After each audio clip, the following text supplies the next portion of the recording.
जी अक्सर आपने लोगों को कहते हुए सुना होगा कि यार 5 साल पहले यहाँ पर कुछ भी नहीं था और अब देखो कितना डेवलप्ड हो गया ये एरिया। वैसे किसी ने सही कहा है, the best time to buy a property is always 5 years ago। अब राइट। अगर आपने आज कोई प्रॉपर्टी खरीदी है तो 5 साल बाद भी ना कोई आपको जरूर कहेगा कि यार अच्छा हुआ तूने इसको 5 साल पहले खरीद लिया था, क्योंकि आज की डेट में इस प्रॉपर्टी का रेट आसमान छू रहा है। इन शॉर्ट हम ये कहना चाहते हैं कि देखिए प्रॉपर्टी कोई भी हो, रेसिडेंशियल हो, कमर्शियल हो, आपके जितने भी सवाल है और जितनी भी क्वेरीज हैं उन सभी का सोल्यूशन मिलेगा आपको यहाँ। हाय, मेरा नाम है सोना। और मेरा नाम है वैभव, लेकर आए आपके साथ prime prime location. Prime location ये एक ऐसा शो है जो कि आपकी रियल एस्टेट की जर्नी को स्मूथ बनाता है। In short, buying, selling and investment will go on a role.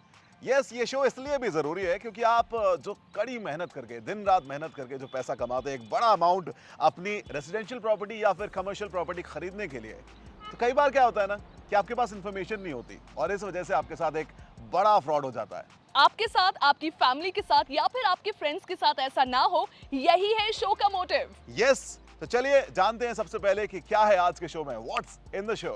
Let's go.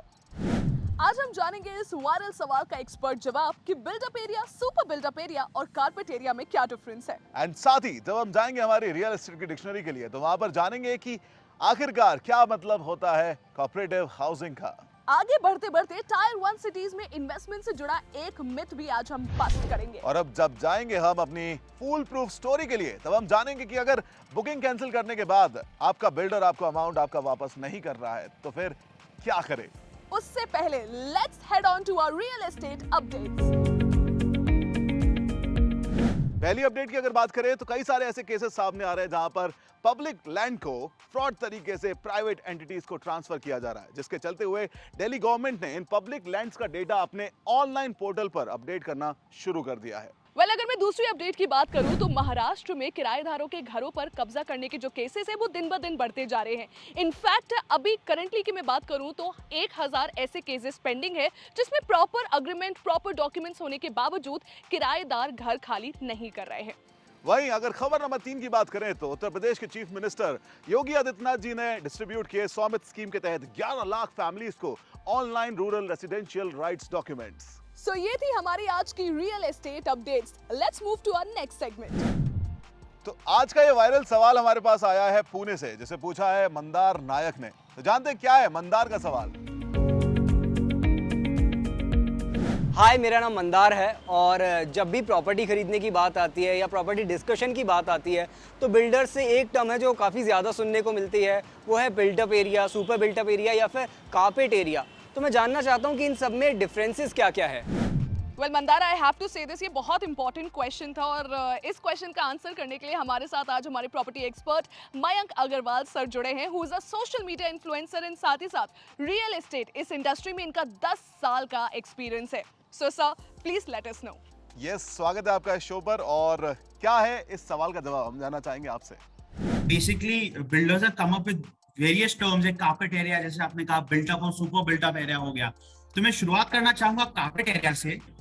Simple language में आपके घर में वो जो नेट यूजेबल एरिया होता है जो आप एक्चुअली इस्तेमाल कर सके वो कारपेट एरिया होता है। मान लीजिए आपके घर में जहां जहां कारपेट बिछा सके वो हो गया कारपेट एरिया, राइट। अभी आप लॉबी में कारपेट नहीं बिछा सकते तो वो that is not part of carpet area.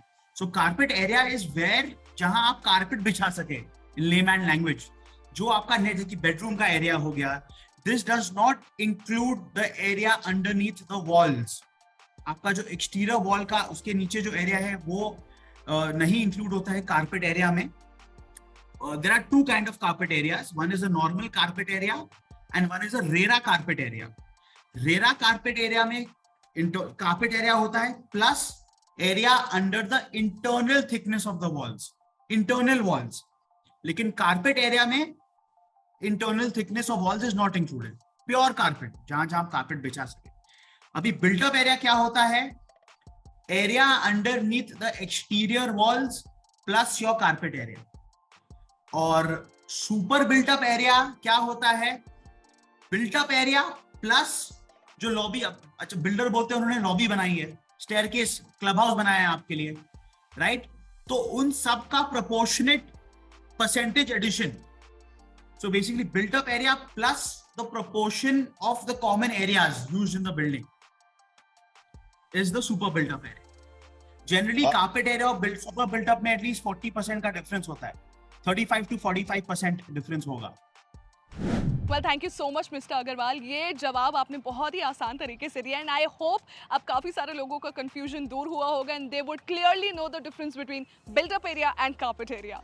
Exactly अगर आपको अभी भी लग रहा है कि यार मेरा सवाल अभी बाकी है तो वो सवाल आप हमें भेज सकते हैं यस हमारे व्हाट्सएप नंबर पर 9506-104-104 एंड अपने वायरल सवाल को भेजना ना भूलिएगा. साथ ही साथ वैभव ये कंफ्यूजन तो दूर हो गया बट एक और कंफ्यूजन है यार. कैसी कंफ्यूजन? यू नो ये जो कोऑपरेटिव हाउसिंग है इसका एग्जैक्टली मतलब क्या होता है? तो चलिए जान लेते हैं, चलते हैं हमारी रियल एस्टेट की डिक्शनरी की ओर. लेट्स गो.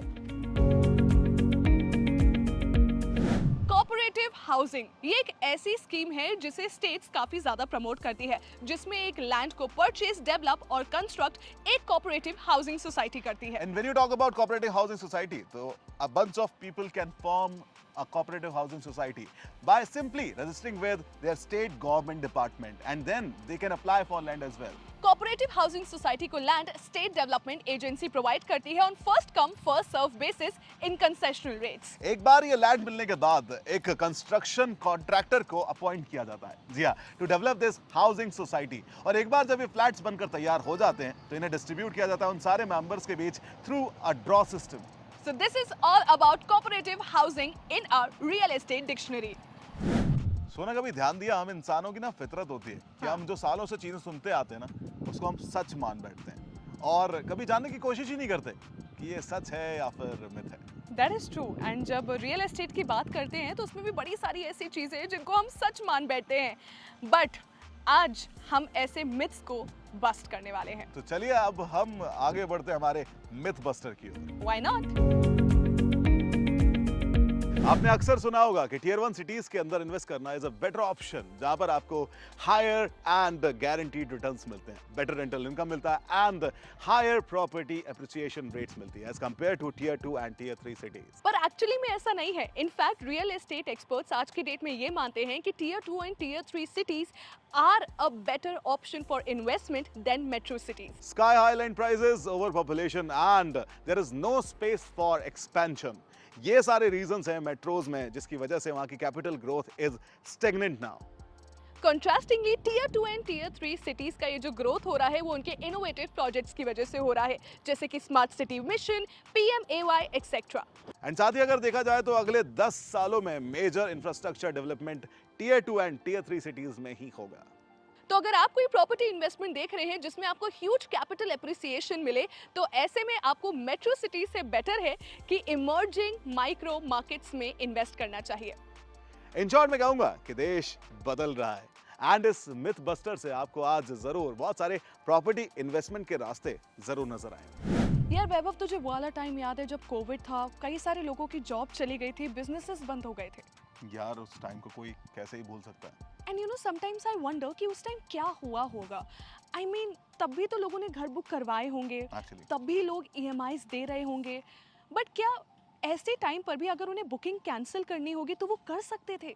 यार मैंने ना बहुत सारे केसेस देखे जहाँ पर लोग अपनी बुकिंग कैंसिल करवाना चाहते थे लेकिन बिल्डर्स ने उनके पैसे वापस करने से मना कर दिया. बट ऐसा नहीं होता है, ये आपको पता होना चाहिए.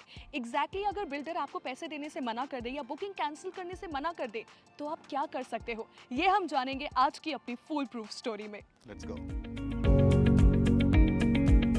कहते हैं कि भाई मुसीबत कभी भी आ सकती है और ये मुसीबत अगर फाइनेंशियल टर्म्स में आए तो दिक्कतें हो सकती हैं और ऐसी Right. दिक्कत में अगर आपकी कोई बुकिंग है और आप उसे कैंसिल करवाना चाहते हैं तब क्या करें, ये सवाल है और बड़ा इसका सिंपल जवाब है. देखिए फाइनेंशियल क्रंच इज लाइक आपकी जॉब का जाना, ब्रेड अर्नर की डेथ होना, बिजनेस में कोई लॉसेस होना. इस केस में आप अपनी बुकिंग को कैंसिल करवा सकते हैं. साथ ही साथ देखा गया है कि जब आम आदमी अपनी प्रॉब्लम से जूझता हुआ बिल्डर के पास जाता है अपनी बुकिंग कैंसिल कराने के लिए या फिर अपने पैसे वापस लेने के लिए तो बिल्डर उसे पैसे देने से साफ मना कर देता है, पर वो ऐसा नहीं कर सकता. जी हाँ, आप जिस भी टाइम पर आपको लगता है कि आपको अपनी बुकिंग कैंसिल करानी है तो आप उसे करा सकते हैं, बट उसके लिए कुछ टर्म्स एंड कंडीशन होते हैं कि आपको पेमेंट वापस मिलेगा कि नहीं.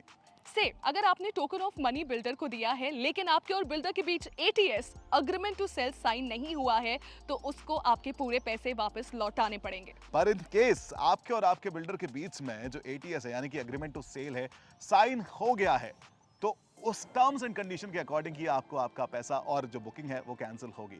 यानी कि अगर वो साइन हुआ है तो आपको जो आपका डिपॉजिट है वो वापस नहीं मिलेगा। That is 10% of your property cost. इसके अलावा जो भी पैसे आपने पे किए हैं वो रेरा के अंडर 45 डेज में वापस हो जाएंगे और बिल्डर आपको पैसे देने से मना नहीं कर सकता। देखिए, अगर संक्षेप में कहें कि आपके ऊपर कोई मुसीबत आती है और आप अपनी बुकिंग को कैंसिल कराना चाहते हैं तो आप उसे करा सकते हैं। बिल्डर आपको पैसे देने से मना नहीं कर सकता है। तो इसीलिए फूल मत बनिए और अपनी रियल एस्टेट की जर्नी में काफी स्मूथ और काफी स्मार्ट बनिए। सो आफ्टर द जर्नी हमें उम्मीद है कि आपके कई सारे सवालों के जवाब आपको आज मिले होंगे। कई सारी क्वेरीज के ऊपर एक बड़ा फुल स्टॉप लगा होगा। That is right. और रियल एस्टेट की जर्नी को अब आप इजीली और स्मूथली एग्जीक्यूट कर सकते हैं। ट्रू। वैसे एग्जीक्यूशन से याद आया कि हमारे 2 वीडियो भी यहाँ पर अवेलेबल है। पुराने 2 वीडियोस को आप देख सकते हैं इसी चैनल के ऊपर। जरूर देखें, आपका अगर कोई सवाल है वहां पर आपको आंसर जरूर मिलेगा। लाइक करिए, शेयर करिए, सब्सक्राइब करिए आज का चैनल और ये वीडियो जितने ज्यादा लोगों तक हो सके उतना ज्यादा शेयर करिए क्योंकि नॉलेज इज पावर, इस बात को याद रखिए। यस, तो इसी नोट पर मेरा नाम है वैभव, साथ में है सोना। यहाँ से लेते हैं हम आपसे विदाई। मिलेंगे अगली बार फिर से एक नई प्रॉब्लम का सलूशन लेकर, only on prime location. Prime location.